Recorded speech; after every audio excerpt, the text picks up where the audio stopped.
भगवान की जय। प्यारी कृष्ण कन्हैया लाल की जय। श्री ब्रह्म पुराण। धर्म से यमलोक में सुखपूर्वक गति तथा भगवत भक्ति के प्रभाव का वर्णन। मुनियों ने कहा, अहो, यमलोक के मार्ग में तो बड़ा भयंकर दुख होता है। साधु श्रेष्ठ, आपने उन दुखों के साथ ही घोर नरकों तथा दक्षिण द्वार का भी वर्णन किया। ब्राह्मण, उस भयानक मार्ग में कष्टों से बचने का कोई उपाय है या नहीं? यदि है तो बताइए, किस उपाय से मनुष्य यमलोक में सुखपूर्वक जा सकते हैं?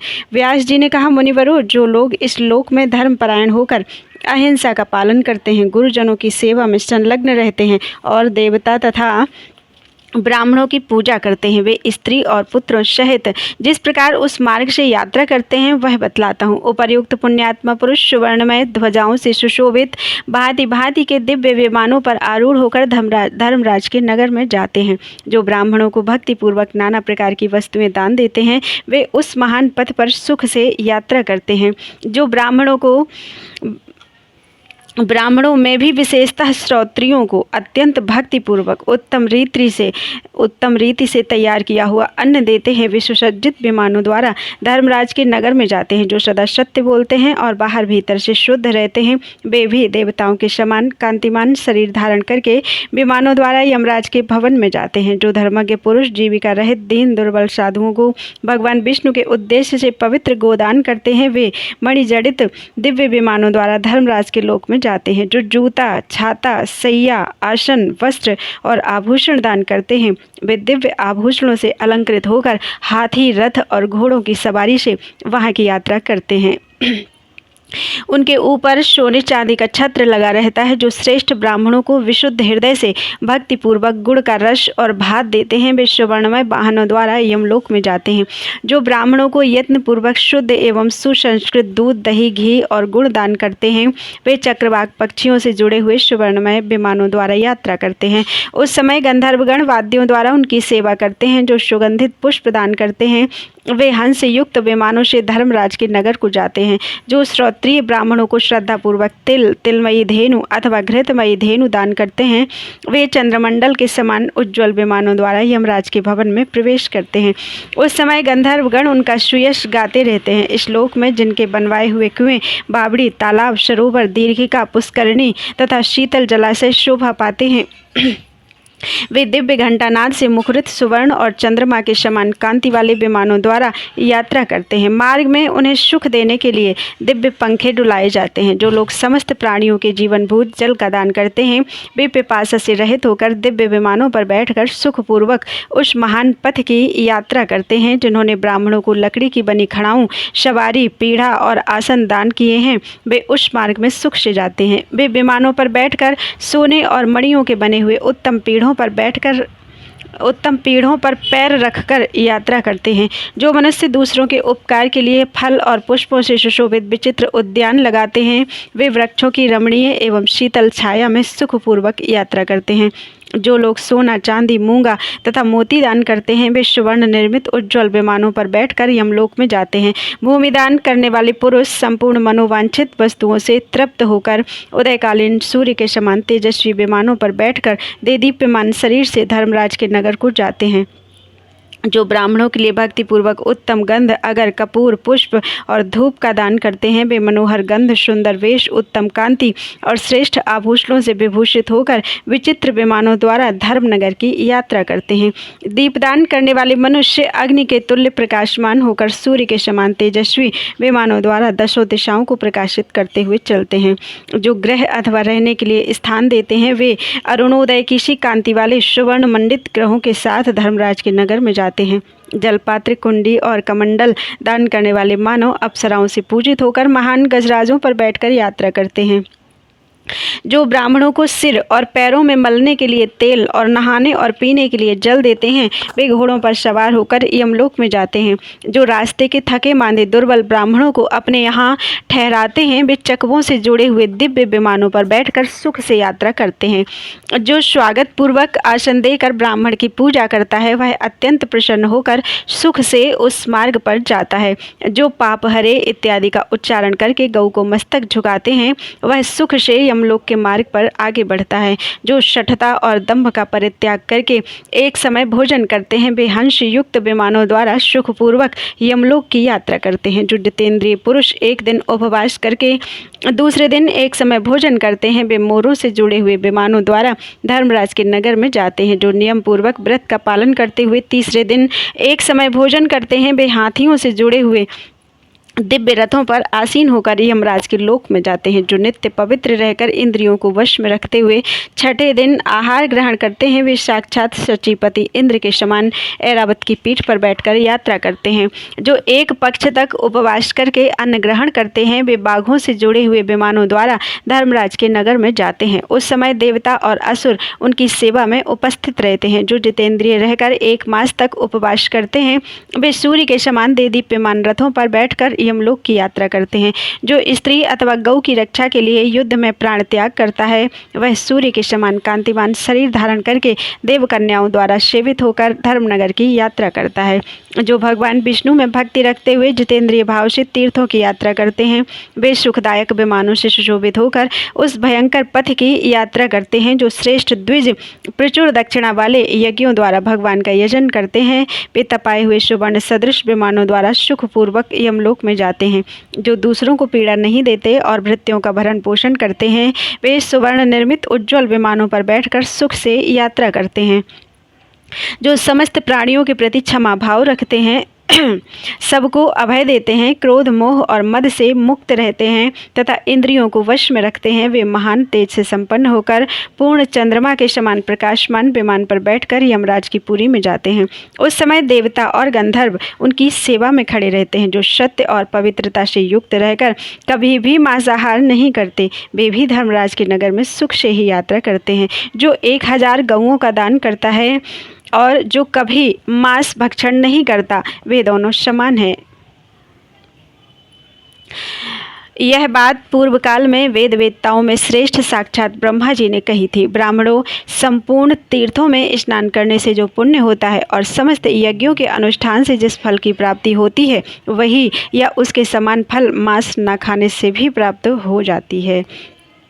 ये च मांसं न खादन्ति सत्य शौच समन्विताः तेऽपि यान्ति सुखेनैव धर्मराजपुरं नराः गोसहस्रं तु यो दद्यात् यस्तु मांसं न भक्षयेत् समावेतौ पुरा प्राह ब्रह्मा वेद विदाम्बरः सर्वतीर्थेषु यत् पुण्यं सर्वयज्ञेषु यत् फलम् अमासु भक्षणे विप्रास तच्च तत्समम्।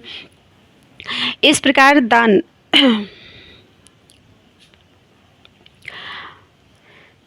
और व्रत में तत्पर रहने वाले धर्मात्मा पुरुष विमानों द्वारा सुखपूर्वक यमलोक में जाते हैं जहाँ सूर्य नंदन यम विराजमान रहते हैं। धार्मिक पुरुषों को देखकर यमराज स्वयं ही स्वागत पूर्वक उन्हें आसन देते हैं और पाद्य अर्घ्य तथा प्रिय वचनों द्वारा उनका सम्मान करते हैं। वे कहते हैं, पुण्यात्मा पुरुषों, आप लोग धन्य हैं। आप अपने आत्मा का कल्याण करने वाले महात्मा हैं, क्योंकि आपने दिव्य सुख के लिए शुभ कर्मों का अनुष्ठान किया है। अब इस विमान पर बैठकर उस अनुपम स्वर्गलोक को जाइए जहाँ समस्त कामनाएं पूर्ण होती हैं। वहाँ महान भोगों का उपभोग करके अंत में पुण्य क्षीण होने पर जो थोड़ा अशुभ कर्म शेष रहेगा उसका फल यहाँ आकर भोगिएगा। धर्मात्मा पुरुष अपने पुण्यों के प्रभाव से धर्मराज को कोमल हृदय वाले अपने पिता के तुल्य देखते हैं, इसलिए धर्म का सदा सेवन करना चाहिए। धर्म मोक्ष रूप फल को देने वाला है। धर्म से ही अर्थ, काम और मोक्ष की सिद्धि बताई गई है। धर्म ही माता पिता और भ्राता हैं। धर्म ही अपना रक्षक और सुहृद है। स्वामी, सखा, पालक तथा धारण पोषण करने वाला धर्म ही है। तस्मात् धर्मः सेवितव्यः सदा मुक्तिफलप्रदः धर्मादर्थस्तथा कामो मोक्षश्च परिकीर्त्यते। धर्मो माता पिता भ्राता धर्मो नाथः सुहृत् तथा धर्मः स्वामी सखा गोप्ता तथा धाता च पोषकः। धर्म से अर्थ, अर्थ से काम और काम से भोग एवं सुख उपलब्ध होते हैं। धर्म से ही ऐश्वर्य, एकाग्रता और उत्तम स्वर्गीय गति प्राप्त होती है। विप्रवरों, धर्म का यदि सेवन किया जाए तो वह मनुष्य की महान भय से रक्षा करता है। इसमें तनिक भी संदेह नहीं कि धर्म से देवत्व और ब्राह्मणत्व भी प्राप्त हो सकते हैं। जब मनुष्यों के पूर्व संचित पाप नष्ट हो जाते हैं तब उनकी बुद्धि इस लोक में धर्म की ओर लगती है।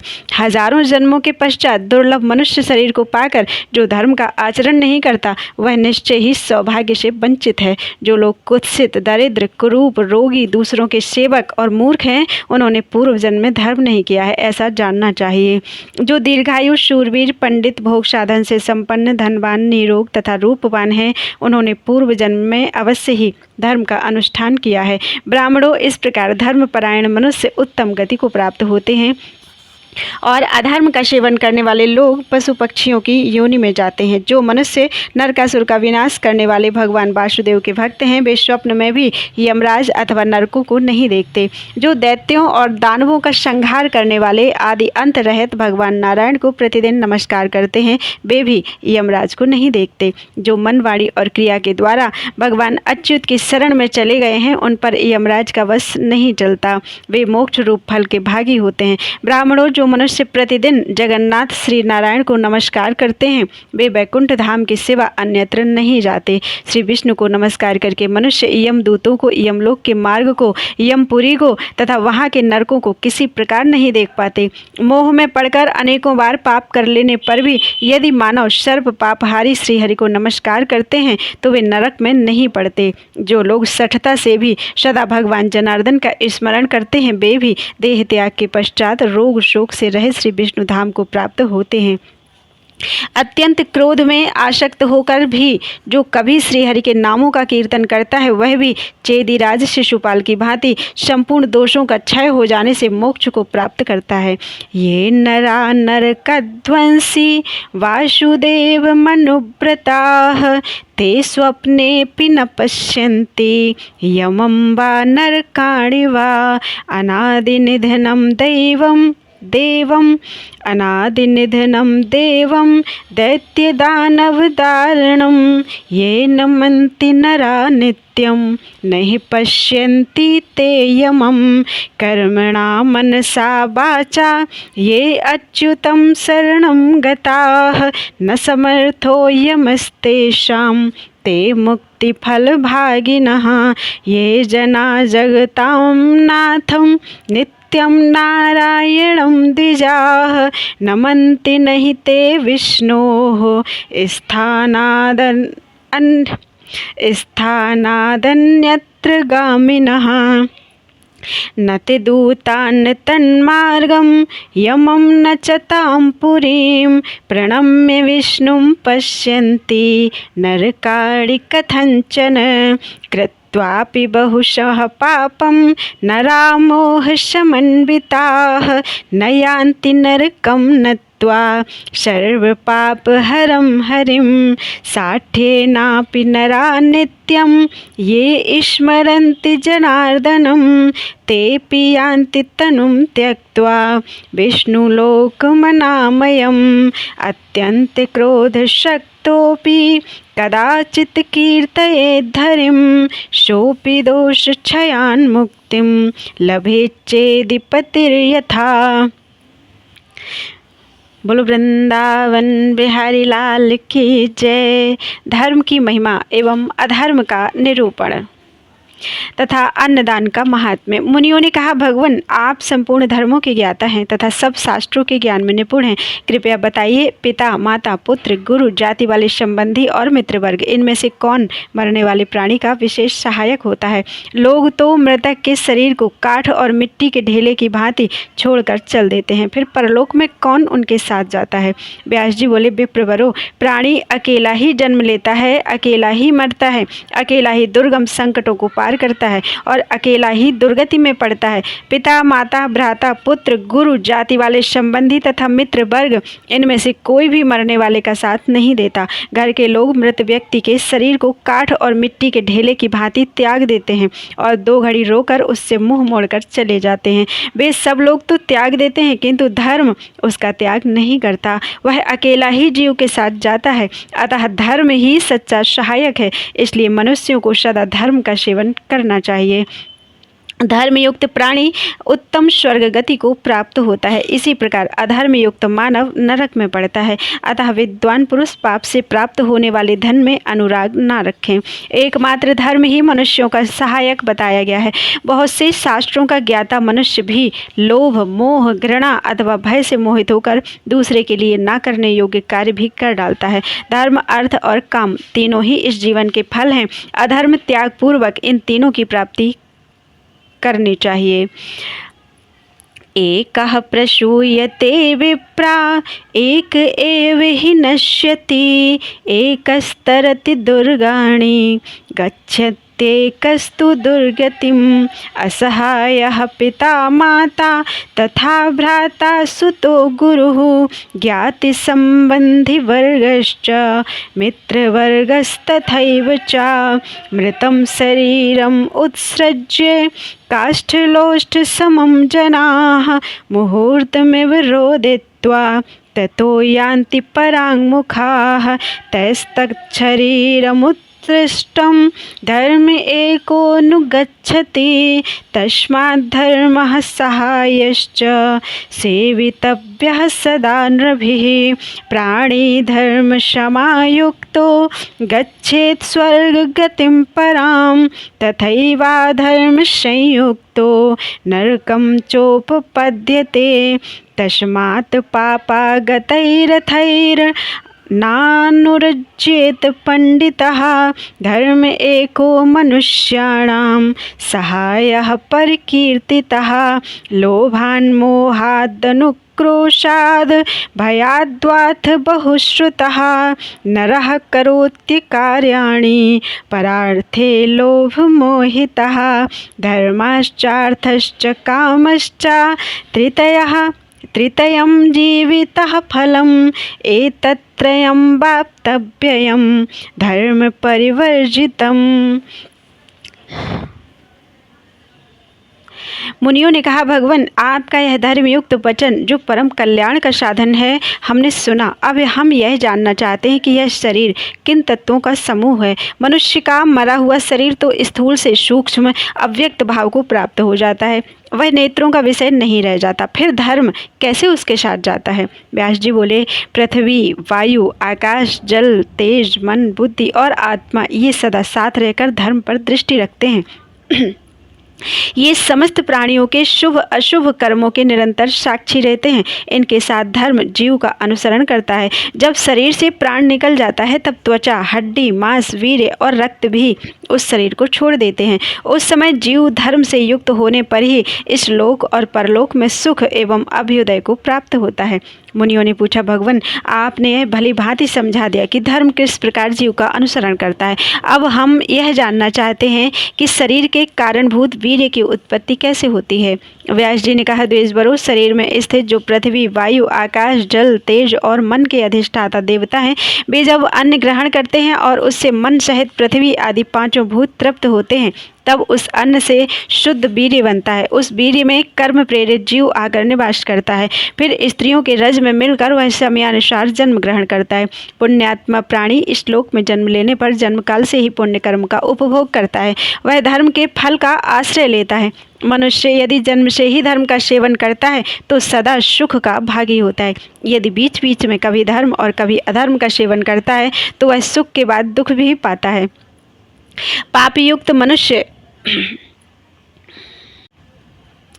यमलोक में जाकर महान कष्ट उठाने के बाद पुनः तिर्यक योनि में जन्म लेता है। मोहयुक्त जीव जिस जिस कर्म से जिस जिस योनि में जन्म लेता है उसे बतलाता हूँ, सुनो। पराई स्त्री के साथ संभोग करने से मनुष्य पहले तो भेड़िया होता है, फिर क्रमशः कुत्ता, सियार, गीध, सांप, कौआ और बगुला होता है। जो पापात्मा काम से मोहित होकर अपनी भौजाई के साथ बलात्कार करता है वह 1 वर्ष तक नर कोकिल होता है। मित्र, गुरु तथा राजा की पत्नी के साथ समागम करने से कामात्मा पुरुष मरने के बाद सुअर होता है।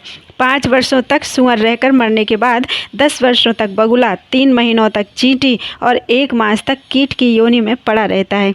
इन सब योनियों में जन्म लेने के बाद वह पुनः कृमि योनि में उत्पन्न होता है और 14 महीनों तक जीवित रहता है। इस प्रकार अपने पूर्व पापों का क्षय करने के बाद वह फिर मनुष्य योनि में जन्म लेता है। जो पहले एक को कन्या देने की प्रतिज्ञा करके फिर दूसरे को देना चाहता है वह भी मरने पर कीड़े की योनि में जन्म पाता है। उस योनि में वह 13 वर्षों तक जीवित रहता है। फिर अधर्म का क्षय होने पर वह मनुष्य होता है। जो देवकार्य अथवा पितृ कार्य ना करके देवताओं और पितरों को संतुष्ट किए बिना ही मर जाता है वह कौआ होता है। 100 वर्षों तक कौए की योनि में रहने के बाद वह मुर्गा होता है। तत्पश्चात 1 मास तक सर्प की योनि में निवास करता है। उसके बाद वह मनुष्य होता है। जो पिता के समान बड़े भाई का अपमान करता है वह मृत्यु के बाद क्रौंच योनि में जन्म लेता है और 10 वर्षों तक जीवन धारण करता है। तत्पश्चात मरने पर वह मनुष्य होता है। शूद्र जातीय पुरुष ब्राह्मणी के साथ समागम करने पर कीड़े की योनि में जन्म लेता है। उससे मृत्यु होने पर वह सुअर होता है। सुअर की योनि में जन्म लेते ही रोग से उसकी मृत्यु हो जाती है। तदनंतर वह मूर्ख पूर्वोक्त पाप के ही फलस्वरूप कुत्ते की योनि में उत्पन्न होता है। उसके बाद उसे मानव शरीर की प्राप्ति होती है। मानव योनि में संतान उत्पन्न करके वह मर जाता है और चूहे का जन्म पाता है। कृतघ्न मनुष्य मृत्यु के बाद जब यमराज के लोक में जाता है उस समय क्रूर यमदूत उसे बांधकर भयंकर दंड देते हैं। उस दंड से उसको बड़ी वेदना होती है। दंड मुगदर, शूल, भयंकर अग्निदंड, असिपत्रवन, तप्त बालुका तथा कूट सालमली आदि अन्य बहुत सी घोर यातनाओं का अनुभव करके वह संसार चक्र में आता है और कीड़े की योनि में जन्म लेता है। 15 वर्षों तक कीड़ा रहने के बाद मानव गर्भ में आकर वहाँ जन्म लेने के पहले ही मर जाता है। इस प्रकार सैकड़ों बार गर्भ में मृत्यु का कष्ट भोग कर अनेक बार संसार बंधन में पड़ता है। तत्पश्चात वह पशु पक्षियों की योनि में जन्म लेता है। उसमें बहुत वर्षों तक कष्ट उठाकर अंत में वह कछुआ होता है। दही की चोरी करने से मनुष्य बगुला और मेढक होता है। फल मूल अथवा पुआ चुराने से वह चींटी होता है। जल की चोरी करने से कौआ होता है और कांसा चुराने से हारित यानी हरियल पक्षी होता है। चांदी का बर्तन चुराने वाला कबूतर होता है और सुवर्णमय पात्र का अपहरण करने से कृमि योनि में जन्म लेना पड़ता है। रेशम का कीड़ा चुराने से मनुष्य बानर होता है। वस्त्र की चोरी करने से तोते की योनि में जन्म होता है। साड़ी चुराने वाला मनुष्य मरने के बाद हंस होता है। रुई का वस्त्र हड़प लेने वाला मानव मृत्यु के पश्चात क्रौंच होता है। सन का वस्त्र, ऊनी वस्त्र तथा रेशमी वस्त्र चुराने वाला मनुष्य खरगोश होता है। चूर्ण की चोरी करने से मनुष्य दूसरे जन्म में मोर होता है। अंगराग और सुगंध की चोरी करने वाला लोभी मनुष्य छछूंदर होता है। उस योनि में 15 वर्षों तक जीवित रहने के बाद जब पाप का क्षय हो जाता है तब वह मनुष्य योनि में जन्म ग्रहण करता है। जो स्त्री दूध की चोरी करती है वह बगुली होती है। जो नीच पुरुष स्वयं सशस्त्र होकर वैर से अथवा धन के लिए किसी शस्त्रहीन पुरुष की हत्या करता है वह मरने पर गधा होता है। गधे की योनि में 2 वर्षों तक जीवित रहने के बाद वह शस्त्र द्वारा मारा जाता है। फिर मृग की योनि में जन्म लेकर सदा उद्विग्न बना रहता है। मृग योनि में 1 वर्ष बीतने पर वह बाण का निशाना बन जाता है। फिर मछली की योनि में जन्म लेकर वह जाल में फंसा लिया जाता है। 4 महीने बीतने पर वह शिकारी कुत्ते के रूप में जन्म लेता है। 10 वर्षों तक कुत्ता रहकर 5 वर्षों तक व्याघ्र की योनि में रहता है। फिर कालक्रम से पापों का क्षय होने पर मनुष्य योनि में जन्म ग्रहण करता है। जो मनुष्य खली मिश्रित अन्न का अपहरण करता है वह भयंकर चूहा होता है। उसका रंग नेवले जैसा भूरा होता है। वह पापात्मा प्रतिदिन मनुष्यों को डसता रहता है। घी की चोरी करने वाला दुर्बुद्धि मानव कौआ और बगुला होता है। नमक चुराने से चिरिकाक नामक पक्षी होना पड़ता है। जो मनुष्य विश्वास पूर्वक रखी हुई धरोहर को हड़प लेता है वह मृत्यु के बाद मछली की योनि में जन्म लेता है। उसके पश्चात मृत्यु होने पर फिर मनुष्य होता है। मानव योनि में भी उसकी आयु बहुत ही थोड़ी होती है। ब्राह्मणों, मनुष्य पाप करके तिर्यक योनि में जाता है जहाँ उसे धर्म का कुछ भी ज्ञान नहीं रहता। जो मनुष्य पाप करके व्रतों द्वारा उसका प्रायश्चित करते हैं वे सुख और दुख दोनों से युक्त होते हैं। लोभ मोह से युक्त पापाचारी मनुष्य निश्चय ही म्लेच्छ योनि में जन्म लेते हैं। जो लोग जन्म से ही पाप का परित्याग करते हैं वे निरोग, रूपवान और धनी होते हैं। स्त्रियां भी ऊपर बताए अनुसार कर्म करने से पाप की भागिनी होती हैं और पाप योनि में पड़े हुए पूर्वोक्त पापियों की ही पत्नी बनती हैं। द्विजवरों, चोरी के प्रायः सभी दोष बता दिए गए। यहाँ जो कुछ कहा गया है वह बहुत संक्षिप्त है। फिर कभी कथा वार्ता का अवसर आने पर तुम लोग इस विषय को विस्तार पूर्वक सुन सकते हो। पूर्व काल में देवर्षियों की सभा में उनके प्रश्नानुसार ब्रह्मा जी ने जो कुछ कहा था वह सब मैंने तुम लोगों को बतलाया। ये सब बातें सुनकर तुम धर्म के अनुष्ठान में मन लगाओ। मुनि बोले, ब्राह्मण, आपने अधर्म की गति का निरूपण किया, अब हम धर्म की गति सुनना चाहते हैं। किस कर्म के अनुष्ठान से मनुष्य की सद्गति होती है? व्यास जी ने कहा, ब्राह्मणों, जो मोहवश अधर्म का अनुष्ठान कर लेने पर उसके लिए पुनः सच्चे हृदय से पश्चाताप करता है और मन को एकाग्र रखता है वह पाप का सेवन नहीं करता। जो जो मनुष्य का मन पाप कर्म की निंदा करता है त्यों त्यों उसका शरीर उस अधर्म से दूर होता जाता है। यदि धर्मवादी ब्राह्मणों के सामने अपना पाप कह दिया जाए तो वह उस पाप जनित अपराध से शीघ्र मुक्त हो जाता है। मनुष्य जैसे जैसे अपने अधर्म की बात बारंबार प्रकट करता है वैसे ही वैसे वह एकाग्र चित्त होकर अधर्म को छोड़ता जाता है।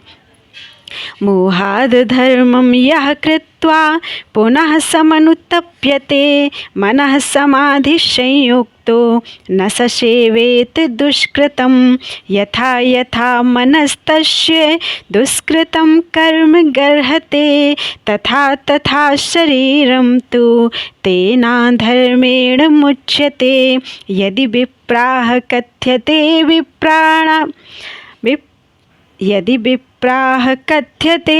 विप्राणां धर्मवादिनां ततो धर्मकृतात् क्षिप्रम् अपराधात् प्रमुच्यते। यथा यथा नरः सम्यग् धर्ममनुभासते समाहितेन मनसा विमुञ्चति तथा तथा।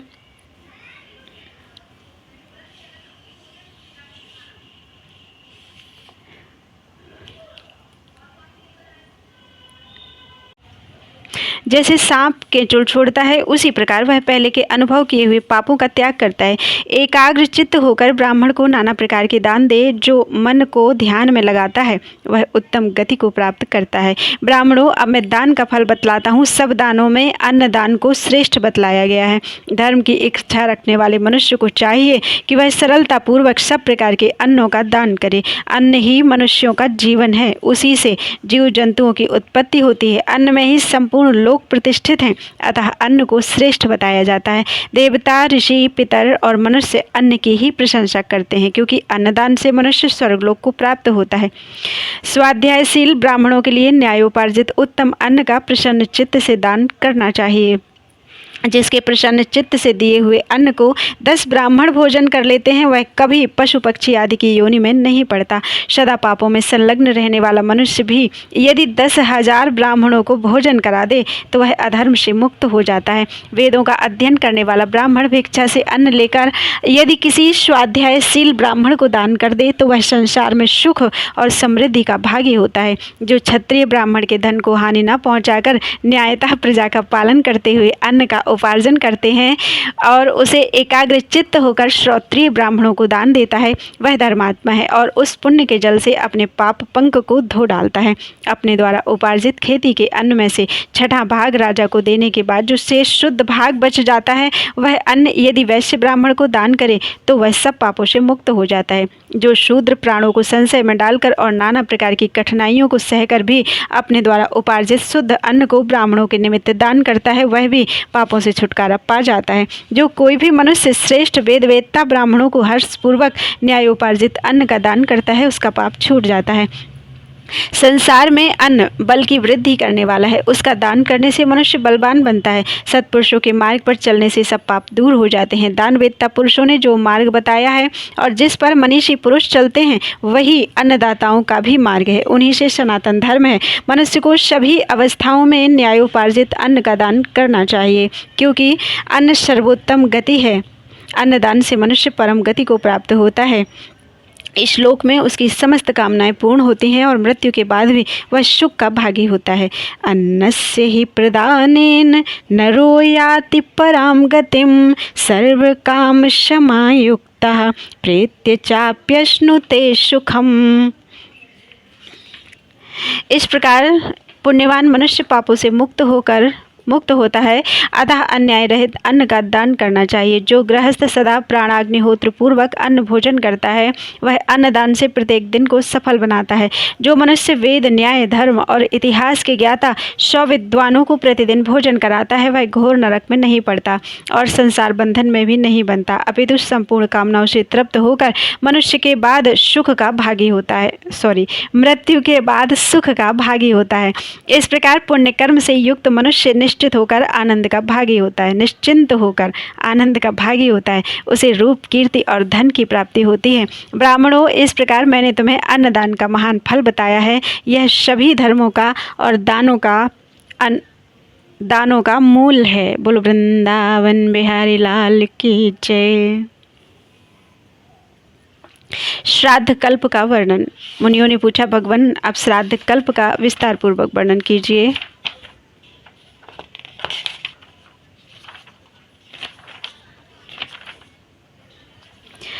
भगवान अब श्राद्ध कल्प का विस्तार पूर्वक वर्णन कीजिए। तपोधन कब, कहाँ, किन देशों में और किन लोगों को किस प्रकार श्राद्ध करना चाहिए, यह बताने की कृपा करें। व्यास जी बोले, मुनिवरों सुनो, मैं श्राद्ध कल्प का विस्तार के साथ वर्णन करता हूँ। जब जहाँ जिन प्रदेशों में और जिन लोगों द्वारा जिस प्रकार श्राद्ध किया जाना चाहिए वह सब बतलाता हूँ। अपने कुलोचित धर्म का पालन करने वाले ब्राह्मण, क्षत्रिय और वैश्यों को उचित है कि वे अपने अपने वर्ण के अनुरूप वेदोक्त विधि से मंत्रोच्चारण पूर्वक श्राद्ध का अनुष्ठान करें। स्त्रियों और शूद्रों को ब्राह्मण की आज्ञा के अनुसार मंत्रोच्चारण के बिना ही विधिवत श्राद्ध करना चाहिए। उनके लिए अग्नि में होम आदि वर्जित है। पुष्कर आदि तीर्थ, पवित्र मंदिर, पर्वत शिखर, पावन प्रदेश, पुण्य सलीला नदी, नद, सरोवर, संगम, 7 समुद्रों के तट, लिपे पुते अपने घर, दिव्य वृक्षों के मूल और यज्ञ कुंड, ये सभी उत्तम स्थान हैं। इन सब में श्राद्ध करना चाहिए। अब श्राद्ध के लिए वर्जित स्थान बतलाता हूँ। किरात, कलिंग, किरात माने किलात और कलिंग मीन्स उड़ीसा, कोंकण, कृमि, दशार्ण, कुमारिय, तंगड़, कृथ, सिंधु नदी का उत्तर तट, नर्मदा नदी का दक्षिण तट और करतोया का पूर्व तट, इन प्रदेशों में श्राद्ध नहीं करना चाहिए। प्रत्येक मास की अमावस्या और पूर्णिमा को श्राद्ध के योग्य काल बताया गया है। नित्य श्राद्ध में विश्व देवों का पूजन नहीं होता। नैमित्तिक श्राद्ध विश्व देवों के पूजन पूर्वक होता है। नित्य, नैमित्तिक और काम्य, ये 3 प्रकार के श्राद्ध माने गए हैं। इन तीनों का प्रतिवर्ष अनुष्ठान करना चाहिए। जात कर्म आदि संस्कारों के अवसर पर आयुर्दायिक श्राद्ध भी करना उचित है। उसमें युग्म ब्राह्मणों को निमंत्रित करने का विधान है। आयुर्दायिक श्राद्ध माता से आरंभ होता है। जब सूर्य कन्या राशि पर जाते हैं तब कृष्ण पक्ष के 15 दिनों तक पार्वण की विधि से श्राद्ध करना चाहिए। प्रतिपदा को श्राद्ध करने से धन की प्राप्ति होती है। द्वितीया संतान देने वाली है। तृतीया पुत्र प्राप्ति की अभिलाषा पूर्ण करती है। चतुर्थी शत्रु का नाश करने वाली है। पंचमी को श्राद्ध करने से मनुष्य लक्ष्मी को प्राप्त करता है और षष्ठी को श्राद्ध करके वह पूजनीय होता है। सप्तमी को गणों का आधिपत्य होता है। अष्टमी को उत्तम बुद्धि, नौमी को स्त्री, दशमी को मनोरथ की पूर्णता और एकादशी को श्राद्ध करने से मनुष्य संपूर्ण वेदों को प्राप्त करता है। द्वादशी को पितरों की पूजा करने वाला मानव विजय लाभ करता है। त्रयोदशी को श्रद्धा सहित श्राद्ध करने वाला पुरुष संतान वृद्धि, पशु, मेधा, स्वतंत्रता, उत्तम पुष्टि, दीर्घायु अथवा ऐश्वर्य का भागी होता है। इसमें तनिक भी संदेह नहीं है। जिसके पितर युवावस्था में ही मृत्यु को प्राप्त हुए हैं अथवा शस्त्र द्वारा मारे गए हैं, वे उन पितरों को तृप्त करने की इच्छा से चतुर्दशी तिथि को श्रद्धापूर्वक श्राद्ध करें। जो पुरुष पवित्र होकर अमावस्या को यत्न पूर्वक श्राद्ध करता है वह संपूर्ण कामनाओं तथा अक्षय स्वर्ग को प्राप्त करता है। मुनिवरों, अब पितरों की प्रसन्नता के लिए जो जो वस्तु देनी चाहिए उसका वर्णन सुनो। जो श्राद्ध कर्म में गुड़ मिश्रित अन्न, तिल, मधु अथवा मधु मिश्रित अन्न देता है उसका वह संपूर्ण दान अक्षय होता है। पितर कहते हैं, क्या हमारे कुल में ऐसा कोई पुरुष होगा जो हमें जलांजलि देगा? वर्षा में और मघा नक्षत्र में हमको मधु मिश्रित खीर अर्पण करेगा। मनुष्यों को बहुत से पुत्रों की अभिलाषा करनी चाहिए। यदि उनमें से एक भी गया चला जाए अथवा कन्या का विवाह करे या नील वृक्ष का उत्सर्ग करे तो पितरों को पूर्ण तृप्ति और उत्तम गति प्राप्त होती है। कृत्तिका नक्षत्र में पितरों की पूजा करने वाला मानव स्वर्गलोक को प्राप्त होता है। संतान की इच्छा रखने वाला पुरुष रोहिणी में श्राद्ध करे। मृगशिरा में श्राद्ध करने से मनुष्य तेजस्वी होता है। आर्द्रा में शौर्य और पुनर्वसु में स्त्री की प्राप्ति होती है। पुष्य में अक्षय धन, आश्लेषा में उत्तम आयु, मघा में संतान और पुष्टि तथा पूर्व फाल्गुनी में सौभाग्य की प्राप्ति होती है। उत्तरा फाल्गुनी में श्राद्ध करने वाला मनुष्य संतानवान और श्रेष्ठ होता है। हस्त नक्षत्र में श्राद्ध करने से शास्त्र ज्ञान में श्रेष्ठता प्राप्त होती है। चित्रा में रूप, तेज और संतति मिलती है। स्वाति में श्राद्ध करने से व्यापार में लाभ होता है। विशाखा पुत्र की अभिलाषा पूर्ण करने वाली है। अनुराधा में श्राद्ध करने से चक्रवर्ती पद की प्राप्ति होती है। ज्येष्ठा में श्राद्ध से प्रभुत्व प्राप्त होता है। मूल में श्राद्ध करने वाला पुरुष उत्तम आरोग्य लाभ करता है। पूर्वाषाढ़ नक्षत्र में यश की प्राप्ति होती है। उत्तराषाढ़ा में श्राद्ध से शोक दूर होता है। श्रवण में श्राद्ध के अनुष्ठान से शुभ लोक प्राप्त होते हैं। धनिष्ठा में श्राद्ध से अधिक धन का लाभ होता है। अभिजित में श्राद्ध से वेदों की विद्वता प्राप्त होती है। शतभिषा में पितरों की पूजा करने से वैद्य के कार्य में सिद्धि प्राप्त होती है। पूर्वा भाद्रपदा में श्राद्ध से भेड़ और बकरी तथा उत्तरा भाद्रपदा में गौएं प्राप्त होती हैं। रेवती में श्राद्ध का अनुष्ठान करने से जस्ता आदि धातुओं की तथा अश्विनी में घोड़ों की प्राप्ति होती है। भरणी नक्षत्र में श्राद्ध करने वाला पुरुष उत्तम आयु प्राप्त करता है। तत्वज्ञ पुरुष उक्त नक्षत्रों में श्राद्ध करने पर ऐसे ही फलों के भागी होते हैं। अतः अक्षय फल की इच्छा रखने वाले पुरुष को कन्या राशि पर सूर्य के रहते उक्त नक्षत्रों में काम्य श्राद्ध का अनुष्ठान अवश्य करना चाहिए। सूर्य के कन्या राशि पर स्थित रहते हुए मनुष्य जिन जिन कामनाओं का चिंतन करते हुए श्राद्ध करते हैं उन सब को प्राप्त कर लेते हैं। जब सूर्य कन्या राशि पर स्थित हों तब नांदी मुख पितरों का भी श्राद्ध करना चाहिए, क्योंकि उस समय सभी पितर पिंड पाने की इच्छा रखते हैं। जो राजसूय और अश्वमेध यज्ञों का दुर्लभ फल प्राप्त करना चाहता हो उसे कन्या राशि पर सूर्य के रहते जल, शाक, मूल आदि से भी पितरों की पूजा अवश्य करनी चाहिए। उत्तरा फाल्गुनी और हस्त नक्षत्रों पर सूर्यदेव के स्थित रहते जो भक्तिपूर्वक पितरों का पूजन करता है उसका स्वर्ग लोक में निवास होता है। उस समय यमराज की आज्ञा से पितरों की पुरी तब तक खाली रहती है जब तक कि सूर्य वृश्चिक राशि पर मौजूद रहते हैं।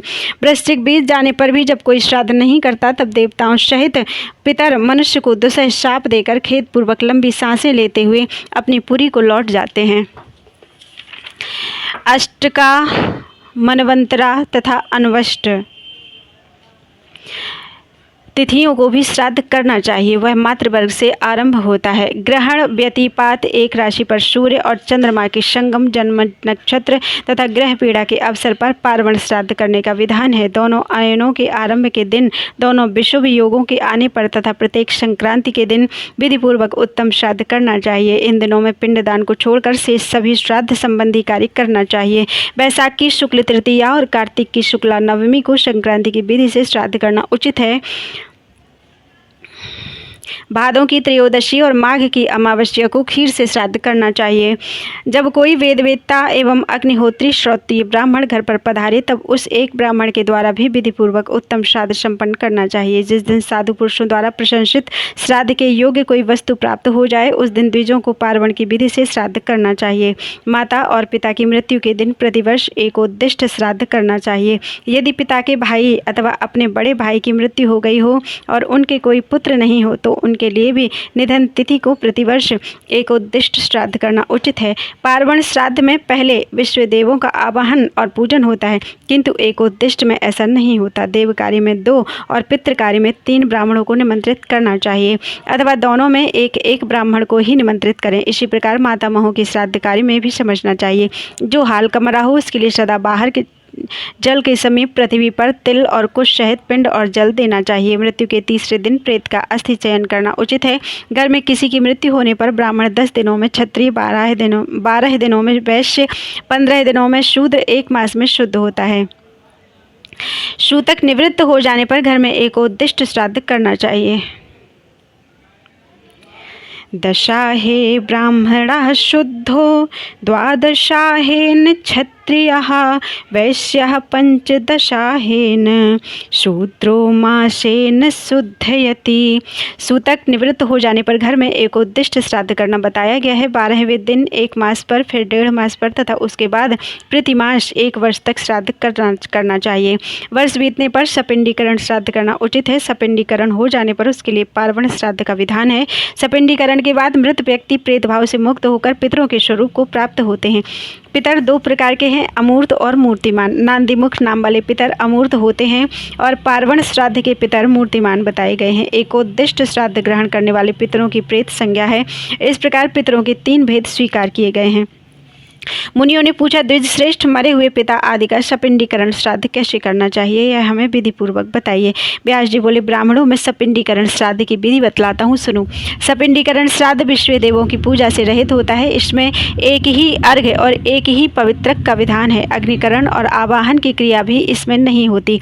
सपिंडीकरण में अपसव्य होकर अयुग्म ब्राह्मणों को भोजन कराना चाहिए। इसमें जो विशेष क्रिया है उसका वर्णन करता हूँ, एकाग्र चित्त होकर सुनो। सपिंडीकरण में तिल, चंदन और जल से युक्त 4 पात्र होते हैं। उनमें से 3 तो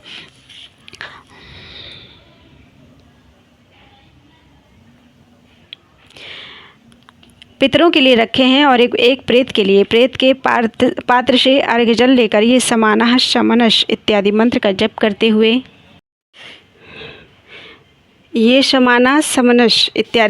जप करते हुए पितरों के 3 पात्रों में छोड़ना चाहिए। शेष कार्य अन्य श्राद्धों की भांति करना चाहिए।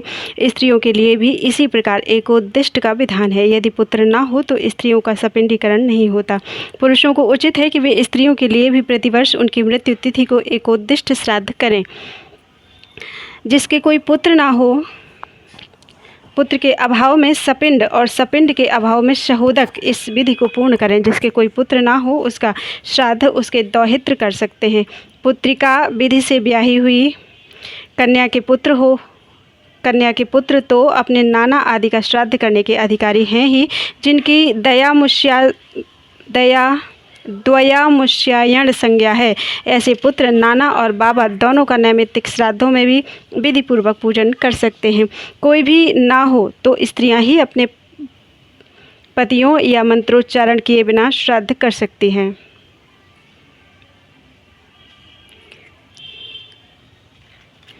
वे भी ना हो तो राजा मृतक के सजातीय मनुष्यों द्वारा दाह आदि समस्त क्रियाएं पूर्ण कराएं, क्योंकि राजा सब वर्णों का बंधु होता है। ब्राह्मणों सपिंडीकरण के बाद पिता के जो प्रपितामह हैं वे लेप भाग भोजी पितरों की श्रेणी में चले जाते हैं। उन्हें पितृपिंड पाने का अधिकार नहीं रहता। उनसे आरंभ करके 4 पीढ़ी ऊपर के पितर जो अब तक पुत्र के लेप भाग का अन्न ग्रहण करते थे उसके संबंध से रहित हो जाते हैं। अब उनको लेप भाग का अन्न पाने का अधिकार नहीं रहता। वे संबंधहीन अन्न का उपभोग करते हैं। पिता, पितामह और प्रपितामह, इन तीनों पुरुषों को पिंड का अधिकारी समझना चाहिए।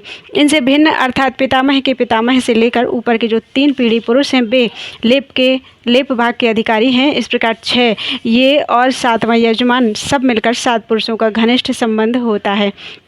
ऐसा मुनियों का कथन है। यह संबंध यजमान से लेकर ऊपर के लेप भाग भोजी पितरों तक माना जाता है।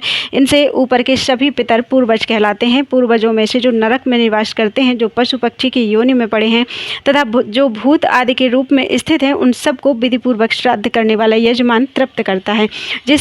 जिसकी तृप्ति होती है वह बतलाता हूँ, सुनो। मनुष्य पृथ्वी पर जो अन्न बिखेरते हैं उससे पिशाच योनि में पड़े हुए पितरों की तृप्ति होती है। स्नान के वस्त्र से जो जल पृथ्वी पर टपकता है उससे वृक्ष योनि में पड़े हुए पितर तृप्त होते हैं। नहाने पर अपने शरीर से जो जल के कण पृथ्वी पर गिरते हैं उनसे उन पितरों की तृप्ति होती है जो देव भाव को प्राप्त हुए हैं। पिंडों के उठाने पर जो जल के कण पृथ्वी पर गिरते हैं उनसे पशु पक्षी की योनि में पड़े हुए पितरों की तृप्ति होती है। कुल में जो बालक दांत निकलने से पहले दाह आदि कर्म के अनधिकारी रहकर मृत्यु को प्राप्त होते हैं वे सम्मार्जन के जल का आहार करते हैं। ब्राह्मण लोग भोजन करके जो हाथ मुंह धोते हैं और चरणों का प्रक्षालन करते हैं उस जल से अन्यान्य पितरों की तृप्ति होती है। ब्राह्मणों इस प्रकार विधि पूर्वक श्राद्ध करने वाले पुरुषों के जो पितर दूसरी योनियों में चले गए हैं वे भी यजमान और ब्राह्मणों के हाथ से बिखरे हुए जल के द्वारा पूर्ण तृप्त होते हैं, बिखरे हुए अन्न और जल के द्वारा पूर्ण तृप्त होते हैं। मनुष्य अन्यायोपार्जित धन से जो श्राद्ध करते हैं उससे चांडाल आदि योनियों में पड़े हुए पितरों की तृप्ति होती है। इस प्रकार यहाँ श्राद्ध करने वाले भाई बंधुओं के द्वारा जो अन्न और जल पृथ्वी पर डाले जाते हैं उनके द्वारा बहुत से पितर तृप्त होते हैं। अतः मनुष्य को उचित है कि वह पितरों के प्रति भक्ति रखते हुए शाक मात्र के द्वारा भी विधि पूर्वक श्राद्ध करे। श्राद्ध करने वाले लोगों के कुल में कोई दुख नहीं भोगता। श्राद्ध का दान संयमी, अग्निहोत्री, शुद्ध चरित्र, विद्वान एवं विशेषतः श्रोत्रिय ब्राह्मण को देना चाहिए। त्रिनाचिकेत, त्रिमधु, त्रिशुपर्ण, षडंग वेत्ता, माता पिता का भक्त, भांजा, सामवेद का ज्ञाता, ऋत्विक, पुरोहित, आचार्य, उपाध्याय, मामा, ससुर, साला, संबंधी, मंडल, ब्राह्मण का पाठ करने वाला, पुरुष, पुराणों का तत्वज्ञ, संकल्पहीन, संतोषी और प्रतिग्रह न लेने वाला, ये श्राद्ध में सम्मिलित करने योग्य पंक्ति पावन ब्राह्मण हैं। ऊपर बताए हुए श्रेष्ठ द्विजों को देवयज्ञ अथवा श्राद्ध में एक दिन पहले ही निमंत्रण देना चाहिए। उसी समय से ब्राह्मणों तथा श्राद्धकर्ता को भी संयम से रहना चाहिए। जो श्राद्ध में दान देकर अथवा श्राद्ध में भोजन करके मैथुन करता है उसके पितर 1 मास तक वीर्य में शयन करते हैं। जो स्त्री सहवास करके श्राद्ध करता है अथवा श्राद्ध में भोजन करता है उसके पितर उसी के वीर्य और मूत्र का 1 मास तक आहार करते हैं। इसलिए विद्वान पुरुष को एक दिन पहले ही ब्राह्मणों के पास निमंत्रण भेजना चाहिए। यदि पहले दिन ब्राह्मण ना मिल सकें तो श्राद्ध के दिन भी निमंत्रण किया जा सकता है, परंतु स्त्री प्रसंगी ब्राह्मण को कदापि निमंत्रित ना करे। यदि समय पर भिक्षा के लिए संयमी यति स्वयं पधारे हों तो उन्हें भी नमस्कार आदि के द्वारा प्रसन्न करके संयत चित्त से अवश्य भोजन कराएं। विद्वान पुरुष श्राद्ध में योगियों को भी भोजन कराए, क्योंकि पितरों का आधार योग है, अतः योगियों का सदा पूजन करना चाहिए। यदि हजारों ब्राह्मणों में एक भी योगी हो तो वह जल से नौका की भांति यजमान और श्राद्ध भोजी ब्राह्मणों को भी तार देता है। इस विषय में ब्रह्मवादी विद्वान पितरों की गाई हुई एक गाथा का गान करते हैं। पूर्व काल में राजा पुररोवा के पितरों ने उसका गान किया था। वह गाथा इस प्रकार है। हमारी वंश परंपरा में जब किसी को ऐसा श्रेष्ठ पुत्र प्राप्त होगा जो योगियों को भोजन कराने से बचे हुए अन्न को लेकर पृथ्वी पर हमारे लिए पिंड देगा अथवा गया में जाकर पिंड दान करेगा, या हमारी तृप्ति के लिए सामयिक शाक, तिल, घी और खिचड़ी देगा, अथवा त्रयोदशी तिथि और मघा नक्षत्र में विधि पूर्वक श्राद्ध करेगा और दक्षिणायन में हमारे लिए मधु और घी से मिली हुई खीर देगा। इसलिए संपूर्ण कामनाओं की सिद्धि तथा पाप से मुक्ति चाहने वाले प्रत्येक मनुष्य को उचित है कि वह भक्ति पूर्वक पितरों की पूजा करे। श्राद्ध में तृप्त किए हुए पितर मनुष्यों के लिए वसु, रुद्र, आदित्य, नक्षत्र, ग्रह और तारों की प्रसन्नता का संपादन करते हैं। इतना ही नहीं, वे आयु, प्रजा, धन, विद्या, स्वर्ग, मोक्ष, सुख तथा राज्य भी देते हैं। पितरों को पूर्वान्न की अपेक्षा अपराह्न अधिक प्रिय है। घर पर आए हुए ब्राह्मणों को स्वागत पूर्वक पूजन करके उन्हें पवित्र युक्त हाथ से आचमन कराने के पश्चात आसनों पर बिठाएं। फिर विधि पूर्वक श्राद्ध करके उन श्रेष्ठ ब्राह्मणों को भोजन कराने के पश्चात भक्ति पूर्वक प्रणाम करें और प्रिय वचन कहकर विदा करें। दरवाजे तक उन्हें पहुंचाने के लिए पीछे पीछे जाएं और उनकी आज्ञा लेकर लौटें। तदनंतर नित्य क्रिया करें और अतिथियों को भोजन कराएं। किन्हीं किन्हीं श्रेष्ठ पुरुषों का विचार है कि यह नित्य कर्म भी पितरों के ही उद्देश्य से होता है। दूसरे लोगों का कहना है कि इससे पितरों का कोई संबंध नहीं है। शेष कार्य सदा की भांति करें। किन्हीं किन्हीं का मत है कि पितरों के लिए पृथक पाक बनाकर श्राद्ध करना चाहिए।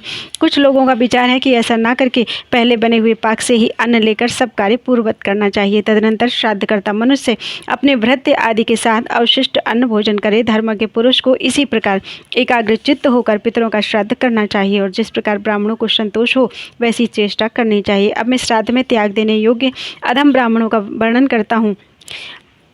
मित्रद्रोही, खराब नखों वाला, नपुंसक, कायर, क्षय का रोगी, कोढ़ी, व्यापारी, काले दांतों वाला, गंजा, काना, अंधा, बहरा, जड़, गूंगा, पंगु, हिजड़ा, खराब चमड़े वाला, हीनांग, लाल आंखों वाला, कुबड़ा, बौना, विकराल, आलसी, मित्र के प्रति शत्रुभाव रखने वाला, कलंकित, कुल में उत्पन्न, पशुपालन करने वाला, अच्छी आकृति से हीन, परवृत्ति, छोटे भाई के विवाहित होने पर भी स्वयं अविवाहित रहने वाला और परिवेदता यानी बड़े भाई के ब्याह से पहले ही विवाह कर लेने वाला, परिवेदनिका, बड़ी बहन के विवाह से पहले ही ब्याह करने वाली स्त्री का पुत्र शूद्र जातीय स्त्री का स्वामी और उसका पुत्र ऐसे ब्राह्मण श्राद्ध भोजन के अधिकारी नहीं हैं। शूद्री के पुत्र का संस्कार कराने वाला अविवाहित जो दूसरे की पत्नी रह चुकी हो ऐसी स्त्री का पति, वेतन लेकर पढ़ाने वाला, वैसे गुरु से पढ़ने वाला, सूतक के अन्न पर जीविका निर्वाह करने वाला, सोमरस का विक्रय करने वाला, चोर, पतित, ब्याज लेकर खाने वाला, सठ, चुगलखोर, वेदों का त्याग करने वाला, अग्निहोत्र का त्यागी, राजा का पुरोहित, सेवक, विद्याहीन, द्वेष रखने वाला, वृद्ध पुरुषों से शत्रुता रखने वाला, दुर्धर्ष, क्रूर, मूढ़, मंदिर की आय पर जीने वाला, नक्षत्र बताने वाला, बाण बनाने वाला और यज्ञ के अनधिकारी पुरुषों से यज्ञ कराने वाला, ये तथा अन्य जितने भी निंदित और अधम ब्राह्मण हैं उन्हें श्राद्ध में सम्मिलित ना करें, क्योंकि वे पंक्ति को दूषित करने वाले हैं। जहाँ दुष्ट पुरुषों का आदर और साधु पुरुषों की अवहेलना होती हो वहाँ देवताओं का दिया हुआ भयंकर दंड तत्काल ऊपर पड़ता है। जो शास्त्र विधि की अवहेलना करके मूर्ख को भोजन कराता है वह दाता प्राचीन धर्म का त्याग करने के कारण नष्ट हो जाता है। जो अपने आश्रय में रहने वाले ब्राह्मण का परित्याग करके दूसरों को बुलाकर भोजन कराता है वह दाता उस ब्राह्मण के शोकोच्छ्वास की आग में दग्ध होकर नष्ट हो जाता है। वस्त्र के बिना कोई क्रिया, यज्ञ, वेदाध्ययन और तपस्या नहीं होती। अतः श्राद्ध काल में वस्त्र का दान विशेष रूप से करना चाहिए। वस्त्राभावे क्रिया नास्ति यज्ञा वेदास्तपांसि च तस्माद्वासांसि देयानि श्राद्ध काले विशेषतः। जो रेशमी, सूती और बिना कटा हुआ वस्त्र श्राद्ध में देता है वह उत्तम भोगों को प्राप्त करता है। जैसे बहुत सी गौओं में बछड़ा अपनी माता के पास पहुंच जाता है, उसी प्रकार श्राद्ध में ब्राह्मणों का भोजन किया हुआ अन्न जीव के पास वह जहाँ भी रहता है पहुँच जाता है। नाम, गोत्र और मंत्र ये अन्न को वहाँ ढोकर नहीं ले जाते, अपितु मृत्यु को प्राप्त हुए जीवों तक को तृप्ति पहुँचती है। वे श्राद्ध से तृप्ति लाभ करते हैं। देवताभ्यः पितृभ्यश्च महायोगिभ्य एव च नमः स्वाहायै स्वधायै नित्यमेव नमो नमः। देवता, पितर, महायोगी, स्वाहा और स्वधा को सदा बारंबार नमस्कार है। इस मंत्र का श्राद्ध के आरंभ और अंत में 3 बार जप करें। पिंडदान करते समय भी एकाग्रचित्त होकर इसका जप करना चाहिए। इससे पितर शीघ्र ही आ जाते हैं और राक्षस भाग खड़े होते हैं तथा तीनों लोकों के पितर तृप्त होते हैं। यह मंत्र पितरों को तारने वाला है। श्राद्ध में रेशम, सन अथवा कपास का नया सूत देना चाहिए। ऊन अथवा पाट का सूत्र वर्जित है। विद्वान पुरुष जिसमें कोर न हो ऐसा वस्त्र फटा न होने पर भी श्राद्ध में न दे, क्योंकि उसमें पितरों को तृप्ति नहीं होती और दाता के लिए भी अन्याय का फल प्राप्त होता है। पिता आदि में से जो जीवित हो उसको पिंड नहीं देना चाहिए, अपितु उसे विधि पूर्वक उत्तम अन्न भोजन कराना चाहिए। भोग की इच्छा रखने वाला पुरुष श्राद्ध के पश्चात पिंड को अग्नि में डाल दें और जिसे पुत्र की अभिलाषा हो वह मध्यम अर्थात पितामह के पिंड को मंत्रोच्चारण पूर्वक अपनी पत्नी के हाथ में दे दे और पत्नी उसे खा ले। जो उत्तम कांति की इच्छा रखने वाला हो वह श्राद्ध के अनंतर सब पिंड गौओं को खिला दे। बुद्धि, यश और कीर्ति चाहने वाला पुरुष पिंडों को जल में डाल दे। दीर्घ आयु की अभिलाषा वाला पुरुष उसे कौवे को दे दे। कुमारशाला की इच्छा रखने वाला मनुष्य वह पिंड मुर्गों को दे दे। कुछ ब्राह्मण ऐसा कहते हैं कि पहले ब्राह्मणों से पिंड उठाओ, उसे ऐसी आज्ञा ले ले, उसके बाद पिंडों को उठाएं। अतः ऋषियों की बताई हुई विधि के अनुसार श्राद्ध का अनुष्ठान करें, अन्यथा दोष लगता है और पितरों को भी नहीं मिलता। जौ, धान, तिल, गेहूँ, मूंग, सांवा, सरसों का तेल, तिन्नी का चावल और कंगनी आदि से पितरों को तृप्त करें। आम, अमड़ा, बेल, अनार, बिजौरा, पुराना आंवला, खीर, नारियल, फालसा, नारंगी, खजूर, अंगूर, नीलकैथ, परवल, चिरौंजी, बेर, जंगली बेर, इंद्र, जौ और भतुआ, इन फलों को श्राद्ध में यत्न पूर्वक लेना चाहिए। गुड़, शक्कर, खांड, गाय का दूध, दही, घी, तिल का तेल, सेंधा तथा समुद्र और झील से उत्पन्न होने वाला नमक, पवित्र सुगंध, चंदन, अर्गजा तथा केसर भी पितरों को निवेदन करें। सामयिक शाक, चौलाई, भतुआ, मूली तथा जंगली शाक श्राद्ध में देने योग्य हैं। चंपा, चमेली, बेला, लोध, अशोक, तुलसी, तिलक, शतपत्रा, सुगंधित शेफालिका, कुब्जक, तगर, बनकेवड़ा और जूही आदि पुष्प श्राद्ध में अर्पण करने योग्य हैं। कमल, कुमुद, पद्म, पुंडरीक, इंदिवर, कोकनद और कल्हार भी पितरों को निवेदन करें।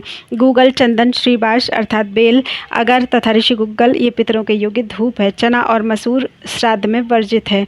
स्त्री, ऊँटनी और भेड़ के दूध, दही और घी का परित्याग करें। ताड़, बरूमा, कांकोल, बहुपत्रा, अर्जुनी फल, नींबू, रक्त बिल्व और साल के फल का भी श्राद्ध में त्याग करें। पितृकर्म में कस्तूरी, गोरोचन, पद्मचंदन, कालेक अर्थात काली अगर, हींग, अजवाइन और लोहवान की गंध वर्जित है। पालक का साग, बड़ी इलायची, रायता, शलजम, गाजर, अमलोनी का साग, चूका का साग, चने की पत्ती का साग, पहाड़ी कंद, शोभा, सौंफ, पटुआ साग, गंध शूकर, हल भृत्य, सरसों, प्याज, लहसुन, शकरकंद, भैंसा कंद, जिमी कंद, सुथनी, लौकी, पैहनटुल, कुम्हड़ा, मिर्च, सौंठ, पीपल, बैगन, केबाज, बहेड़ा, कच्चे गेहूं का अर्क, सत्तू, बासी अन्न, हींग, कचनार और सहजन। इन सब वस्तुओं का श्राद्ध में उपयोग ना करें। जो अत्यंत खट्टा, अधिक चिकना, सूक्ष्म, बहुत देर का बना हुआ और नीरस हो तथा जिसमें से मदिरा की सी गंध आती हो, ऐसे पदार्थों को श्राद्ध में ना दें। चिरायता, नीम, राई, धनिया, तरबूज और अमलबेद भी श्राद्ध में वर्जित हैं। अनार, छोटी इलायची, नारंगी, अदरक, इमली, अमड़ा और नेपाली धनिया का श्राद्ध में उपयोग करना चाहिए। खीर, सेमर, मूंग, लड्डू, पानक, रसाल, आम और गोदुग्ध को भी श्राद्ध में भक्तिपूर्वक देना चाहिए। जो भी स्वादिष्ट एवं स्निग्ध खाद्य पदार्थ हो उनका श्राद्ध में उपयोग करना चाहिए। जिनमें खटाई और कड़ुआपन कम हो ऐसी ही वस्तुओं का उपयोग करना उचित है। अधिक खट्टे, अधिक नमकीन और अधिक कड़वे पदार्थ असुरों के भोजन हैं, अतः उनको दूर से ही त्याग दें। मीठे, स्नेहयुक्त, थोड़े चरपरे और थोड़े खट्टे स्वादिष्ट पदार्थ देवताओं के भोजन हैं, अतः उन्हीं का श्राद्ध में उपयोग करें। श्राद्ध में निषिद्ध वस्तु भोजन करने वाला मनुष्य रौरव नरक में पड़ता है। अभक्ष्य वस्तुएं ब्राह्मणों को कदापि न दें। बर्रे की पत्ती का साग, जंभीरी, नींबू, सहजन, कचनार, खली, मसूर, गाजर, सन की पत्ती का साग, कोदों, तालम खाना, चूका का साग, कम्बुक, पदम काठ का फल, लौकी, ताड़ी और ताड़ वृक्ष के फल का श्राद्ध में भोजन कराने से मनुष्य नरक में पड़ता है। जो पितरों के लिए उक्त निषिद्ध वस्तुएं अर्पित करता है वह उन पितरों के साथ ही पूयवह नामक नरक में गिरता है। यदि अनजाने में या प्रमादवश एक बार इन निषिद्ध वस्तुओं का भक्षण कर ले तो उसके दोष की निवृत्ति के लिए प्रायश्चित करना आवश्यक है। 7 दिनों तक क्रमशः फल, मूल, दूध, दही, तक्र, गोमूत्र और जौ की लपसी खाकर रहे। इस प्रकार ब्राह्मणों को और विशेषतः भगवान विष्णु के भक्तों को उचित है कि वे एक बार भी निषिद्ध आचरण कर लेने पर इस प्रकार शरीर की शुद्धि करें। ऊपर बताई हुई निषिद्ध वस्तुओं का अवश्य त्याग करें। अपनी शक्ति के अनुसार श्राद्ध की सामग्री एकत्रित करके विधि पूर्वक श्राद्ध करना सबका कर्तव्य है। जो अपने वैभव के अनुसार इस प्रकार विधि पूर्वक श्राद्ध करता है वह मानव ब्रह्मा से लेकर कीट पर्यंत संपूर्ण जगत को तृप्त कर देता है। मुनियों ने पूछा, ब्राह्मण जिसके पिता तो जीवित हों किंतु पितामह और प्रपितामह की मृत्यु हो गई हो उसे किस प्रकार श्राद्ध करना चाहिए, यह विस्तार पूर्वक बताइए। व्यास जी बोले, पिता जिनके लिए श्राद्ध करते हैं उनके लिए स्वयं पुत्र भी श्राद्ध कर सकता है। ऐसा करने से लौकिक और वैदिक धर्म की हानि नहीं होती। पिता जीवति यस्याथ मृतौ द्वौ पितरौ पितुः कथं श्राद्धं हि कर्तव्यम् एतद्विहितरशो वद। व्यास जी बोले, पिता जिनके लिए श्राद्ध करते हैं उनके लिए स्वयं पुत्र भी श्राद्ध कर सकता है। ऐसा करने से लौकिक और वैदिक धर्म की हानि नहीं होती। यस्मै दद्यात् पिता श्राद्धं तस्मै दद्यात् सुतः स्वयं एवं न हीयते धर्मो लौकिको वैदिकस्तथा। मुनियों ने पूछा, विप्रवर जिसके पिता की मृत्यु हो गई हो और पितामह जीवित हो उसे किस प्रकार श्राद्ध करना चाहिए, यह बताने की कृपा करें। मृतः पिता जीवति च यस्य ब्रह्मन् पितामहः सहि श्राद्धं कथं कुर्यात् दे तत्त्वं वक्तुम् अर्हसि। व्यास जी बोले, पिता को तो पिंड दें, पितामह को प्रत्यक्ष भोजन कराएं और प्रपितामह को भी पिंड दें। यही शास्त्रों का निर्णय है। मरे हुए को पिंड देने और जीवित को भोजन कराने का विधान है। उस अवस्था में सपिंडीकरण और पार्वण श्राद्ध नहीं हो सकता। पितुः पिंडम प्रदध्याच्च भोजयेच्च पितामहं प्रपितामहस्य पिंडम वै ह्ययं शास्त्रेषु निर्णयः मृतेषु पिंडम दातव्यं जीवन्तं चापि भोजयेत् सपिंडीकरणं नास्ति न च पार्वणमश्यते। जो मनुष्य श्राद्ध संबंधी विधि का पालन करता है वह आयु, धन और पुत्रों के साथ ही वृद्धि को प्राप्त होता है, इसमें तनिक भी संदेह नहीं है। जो श्राद्ध के समय इस पितृमेध विषयक अध्याय का पाठ करता है उसके दिए हुए अन्न को पितर लोग 3 युगों तक खाते रहते हैं। इस प्रकार मैंने यहाँ श्राद्ध कल्प का वर्णन किया। यह पापों का नाश और पुण्यों की वृद्धि करने वाला है। श्राद्ध के अवसर पर मनुष्य को संयत चित्त होकर इसका श्रवण और पाठ करना चाहिए। बोलो वृंदावन बिहारी लाल की जय।